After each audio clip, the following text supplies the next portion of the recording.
Do you remember those Mickey Mouse cartoons from the 1930s? The ones put out on DVD a few years ago. Well, I hear there's one that was unreleased, even to the most avid classical Disney fans. According to most sources, it's nothing special. It's just a continuous loop, like in the Flintstones, of Mickey walking past 6 buildings for 2 or 3 minutes before fading out. Unlike the cutesy tunes put in the other cartoons, however, the song in this cartoon wasn't a song at all. It was just a constant banging on a piano keys for 1.5 minutes before going to white noise for the remainder of the film. It wasn't the jolly old Mickey we've come to love. Mickey wasn't dancing or even smiling. He was just kind of walking, as if you or I would walk, with his head tilted to the side, as he kept this dismal look upon his face. When Leonard Maltin was reviewing the cartoon to be put in the complete series, he decided it was too junk to be included. However, he wanted to have a digital copy due to the fact that it was a creation of Walt's. When he had a digitized version on his computer, he noticed something. The cartoon was actually 9 minutes and 4 seconds long. This is what my source, an acquaintance of Mr. Maltin and a personal assistant to one of the higher Disney executives, emailed me in full. After it cut to black, it stayed like that until the 6th minute before going back to Mickey walking.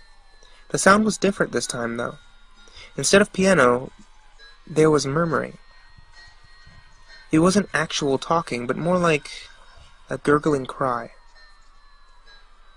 As the noise got more indistinguishable and loud over the next minute, the picture began to get strange. The sidewalk started to go in directions that seemed impossible based on how Mickey was walking. The dismal face of the mouse was slowly curling into a smirk, too. On the 7th minute, the murmur turned into a blood-curdling scream, and the picture would become more obscure. Colors were happening that shouldn't have been possible at the time.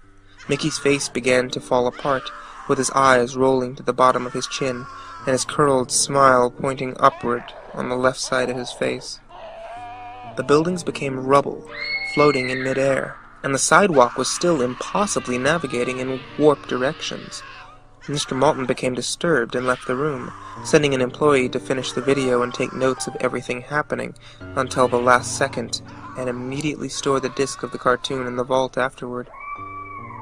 The distorted screaming lasted until 8 minutes and a few seconds in, when it abruptly cut to Mickey Mouse's face at the end of every video, with what sounded like an out-of-tune music box playing in the background.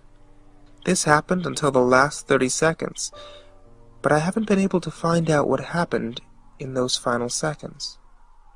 From a security guard under me who was making rounds outside that room, I was told what happened after. After the video ended, the employee stumbled out of the room looking pale. He repeated, "Real suffering is not known," 7 times before taking the guard's pistol and shooting himself. The only thing I could get out of Leonard Maltin was that the last frame was a piece of Russian text that roughly said, "The sights of hell bring its viewers back in." As far as I know, no one else has seen it.